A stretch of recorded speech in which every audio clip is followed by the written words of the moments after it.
consistent. So, tara, umpisa natin. So yun mga kaibigan, ang unang propaganda para magtagumpay si Norman Mangusin sa kanyang pagbigkas sa kanyang sarili mga kaibigan, ang unang kailangan talaga is yung COVID-19, no? So, napaka-timing ng paglabas niya mga kaibigan sa pamamagitan ng COVID-19 kung saan lahat ng tao limitado ang kilos, bawal lumabas. So yun, bawal po lumabas ang mga tao, karamihan sa bahay lang. So, at karamihan mga kaibigan nag-aantay ng tulong, no? So, timing na timing ang paglabas ni Norman Mangusin, no? So, bago niya i-timing ang paglabas niya mga kaibigan, kailangan niya i-build up ang sarili niya mga kaibigan. So, kailangan niya itayo ang biography niya mga kaibigan na isa siyang tunay na bilyonaryo mga kaibigan. So, magkano siya ng so, nagpakita siya ng bahay, kotse, opisina, nagpakita siya. Parang build up ang sarili niya na isa siyang tunay na mayaman. Tapos kung ikaw ang ordinaryong Pilipino at naghahanap ka ng isang superhero na tutulungan ka ngayon sa pandemic mga kaibigan, siya na talaga ang iyong hahawaan, gagawin ka na sa kanya talaga. Makita mo pa lang yan, wala ka nang gagawin kung hindi ka na mag-stress mga kaibigan. Makita mo pa lang yan, hahanga ka na. Tapos Marcos pa. Yun yung unang propaganda niya. So yung mga kaibigan, pangalawang propaganda na tayo. No? So dapat maging pro-mahirap ka. Panoorin nyo. Tayo, pro-mahirap po tayo, hindi po tayo pro-mayaman. Ako po, ipinanganak akong super yaman. Makikipagsunugan talaga ako ng pera sa kanila. Gusto. So sinabi niya sa mga kaibigan, bro, mahirap siya magsusunog ng pera, bla bla bla bla bla bla. So pag once narinig to ng mga tao mga kaibigan, lalo na Pinoy, at hindi nag-iisip agad mga kaibigan, ay talagang mapapasamba talaga sila. Ang lakas ng dating yun mga kaibigan, kasi ang mga Pinoy mga kaibigan, pag nakarinig ng para ito sa mahirap kaya ako ginagawa, eh talagang hahanga na talaga nila ito. Ito ang pinakasakit ng Pinoy mga kaibigan. So for example mga kaibigan, yung, sa mga politiko, di ba? So, for example, si Estrada, si Mayor Erap Estrada mga kaibigan, Erap para sa mahirap, di ba? Kumagat sa tao yung ganung slogan niya, Erap para sa mahirap, na ang dahilan ng pagiging presidente niya pa mga kaibigan. Dahil sa kaliwat kanan ng mga kinaharap niya, ipatuloy siyang tinangkilik ng mga tao, no? So, ganun ang mentalidad ng Pinoy, gusto makarinig ng para sa mahirap, no? So, kagaya ng pagkakulong niya na lang sa NDA, talagang sinasabi niya pa, kaya siya nakulong dahil tumutulong lang siya, nagbibigay siya ng libreng salamin. Pero kung talagang bobo ka at talagang mapapasumbak talaga pag sinabi niya, o nga no, talagang nagbibigay talaga siya ng tulong, ba't siya kinukulong, nagbibigay lang siya ng libreng salamin. Pero kung nag-iisip ka talaga, talagang mapapaisip ka, ang salamin sa mata mga kaibigan, hindi basta-basta binibigyan ng libre yan, at hindi mo basta-basta nakukuha yan on the spot, na makukuha mo agad yung result, no? Ang totoong talaga ng totoong gradong ng salamin mga kaibigan, inaabot ng ilang araw yan, isang araw, bago ibigay sa'yo ang tamang sukat ng mata mo, no? Hindi basta-basta yan sa sukatan ka, nagbibigyan ka ng ganun, hindi. Iba-iba po na sukat niyang kada mata, iba-iba, no? Hindi pare-parehas yan, no? So, doon pa lang mapapaisip ka na sa mga matatalino, pero sa mga kalabasawados, talagang usanggan yun. So, yun ang tumatak mga kaibigan sa pangalawang propaganda pro-mahirap.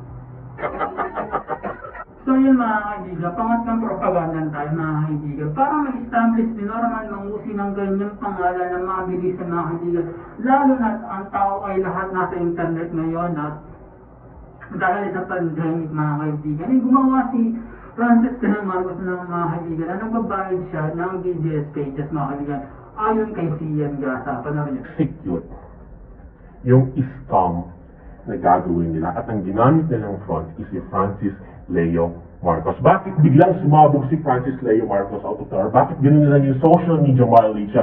Sobrang bilis! In just a matter of overnight, boom! Meron na agad icon na Francis Leo Marcos. Meron agad online personality na Francis Leo Marcos. Why? Because this investment scam syndicate paid, alright, is paying 220,000 per month. Doon sa isang tao, nakilala ko rin, okay? Doon sa isang tao na may hawak ng multiple DDS pages. Kaya kung maiisip ninyo, di ba nagtataka? Yung mga videos and live, okay, and all other, ini-edit pa talaga nila mismo. Yung mga live ni Francis Leo Marcos, tapos ini-edit pa nila. Di ba kayo nagtataka? Bakit lahat uploaded to different pages? At pag chinek mo lahat ng pages na yun, ito yung mga DDS pages. So tama naman si Sian Gasa na talagang March, April, talaga nagkakalat siya sa Facebook yung mga video ni Norman Mangusin, mga kaibigan. Tsaka meron akong nakita ng mga pages, mga kaibigan, na iba't ibang page na nagpalit ng pangalan ng Francis Leo Marcos, no? Meron pa nga dyan, Mayor Isko Movement, nagpalit ng Francis Leo Marcos. So, nakakapagtaka. So, talagang doon, magtataka ka na talagang kung bakit siya ganun niyakap ng mga tao na talagang naniniwala talaga sa kanya. Kasi ang mga tao, once na marami sila, akala nila yun na ang totoo.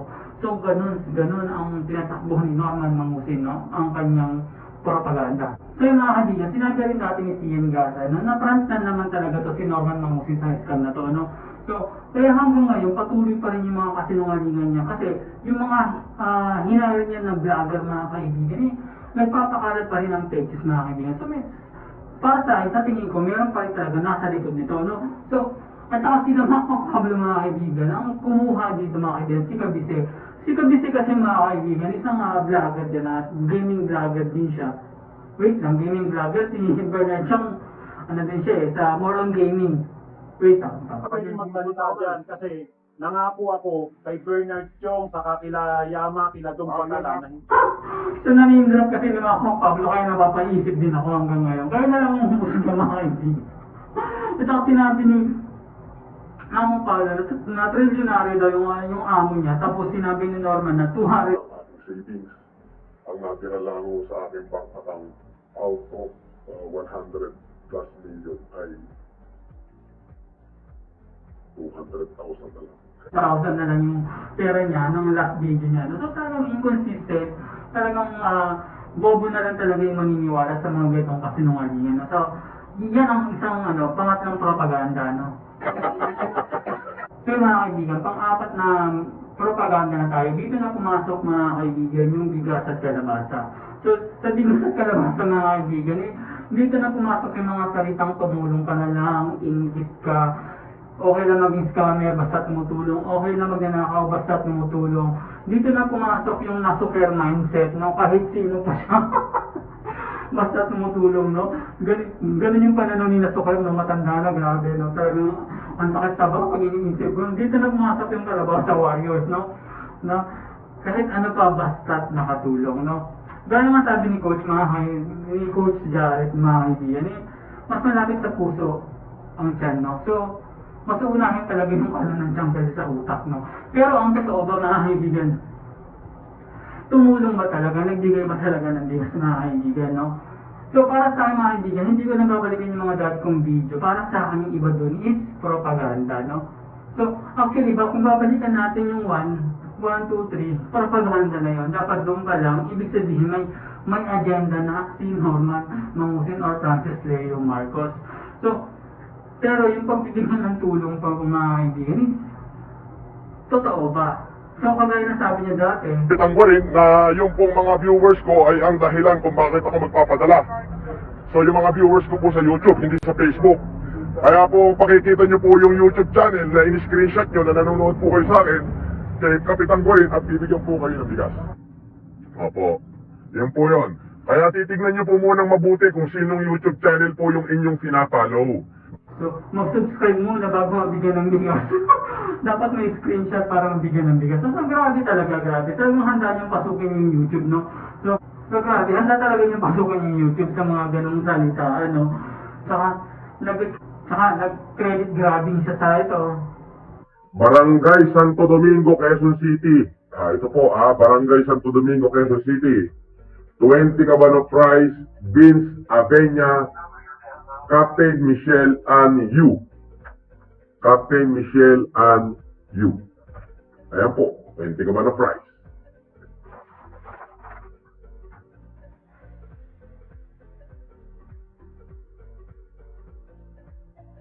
At saka yung mga kalabasa niya na pinamimigay, mga kaibigan, galing din donasyon yun, no? Galing din donation yun. Tsaka freelance sa Nueva Ecija yun, na kailangan i-release na yun kasi masisira lang din pag hindi mo pinamigay, no? Freelance sa Nueva Ecija yun, ang ginagas lang doon talaga yung transpo. At saka yung mga accept ng mga mayaman channels, mga kaibigan, mostly kakilala niya lang din, gaya ni Pia Cabral. Kung mo sa akin sa Taytay, magkakaalaman naman ito. Dati kong girlfriend. Yung si Pearl, at saka yung mga Ating kaibigan, ko po sa pinagmamayabang o pinagmamalaki. Naramdaman na po natin ang kanyang tulong dahil nagkasama na po kami bilang optical mission sa Tercera Distrito ng Cagayan. Pero sa Mexico, talagang ang mga magkakakilala lang din, no? So, wala rin namang mawawala sa kanila kung i-accept nila yung challenge na ni Francis Leo Marcos kasi pera naman din ang gobyerno or may pera din naman talaga sila, no? Pero napupunta yung credit kay Norman Mangusin, no? At saka mga kaibigan, kung makikita nyo dati sa mga video ko, halos yung mga truck paulit-ulit na, no? Iisa ng plate number, no? Iba-iba ng araw. Napaka-imposible naman. At saka galing Tubiga raw yung truck, hindi-deliver sa Nueva Ecija, hindi-deliver sa Mexico, Pampanga. Pero pupunta muna dito sa Manila. So, yung mga ganong, hindi ko na ipapakita, yung mga ganong tactics, talagang mapapansin mo na talaga. Tsaka, walang bilyonaryo, walang trilyonaryo magtsatsaga ng ganon, aakit ka pa sa truck para masabi na magbibigay ka ng tulong, wala. No? So, yun, napakasimple lang, hindi mo kailangan ng maging matalino upang malaman ng isang propaganda lang lahat ng ginagawa natin ng Muslim. Mabalik tayo sa intro ko, propaganda lang mga kaibigan, nakakuha lang ako ng idea kay Nasuker mga kaibigan, na kinalabutan ako sa kanyang pananaw na sabi niya kahit sino pa siya, kahit ano pa nakaraan niya, basta nakatulong, no? So nakakatakot galing sa isang matanda na gano'n rin sasabihin. Paano pag napalood to ng bata, no? Nang bibigay siya ng maling aral sa mga kabataan na okay lang tanggapin niya kahit sino pa yan, no? Parang gano'n ang dating na hindi nila alam kung paano gumana yung propaganda ng isang tao, no? Kaya naisip ko ma-challenge ang sarili ko na nag-post ako sa community ko na kahit pa paano may naniwala na nagbigay talaga ako ng tulong, pero hindi naman talaga, no? So ginamit ko lang yung video ni Norman Mangusin na may nag-accept sa mayaman challenge niya. No, actually, itong video na nga ito, sa huling-huli nito, is questionable pa kasi may matanda nagsasalita, hindi naman pinapakita yung mukha, tapos may in-interview pa ng mga binatilyo, parang tagabuhat lang din naman ng bigas na parang inutusan lang, di batiin mo si Francis Leo Marcos, bibigyan ka lang yan. So ganyan, questionable pa rin itong video na to, no? So, dinilapatan ko lang siya ng boses. At yung boses na yung mga kaibigan, nakakuha din ako ng idea na ginagamit ito ng isang FLM vlogger na si JB, na putragis, na putang ina talaga ito, na taga-Japan, no? Na napansin ko sa kanya mga kaibigan, pag nagbablog siya kamahin nito, no? Kumukuha siya ng raw footage sa mga Japan, nang yan, nilalapatan niya lang ng boses.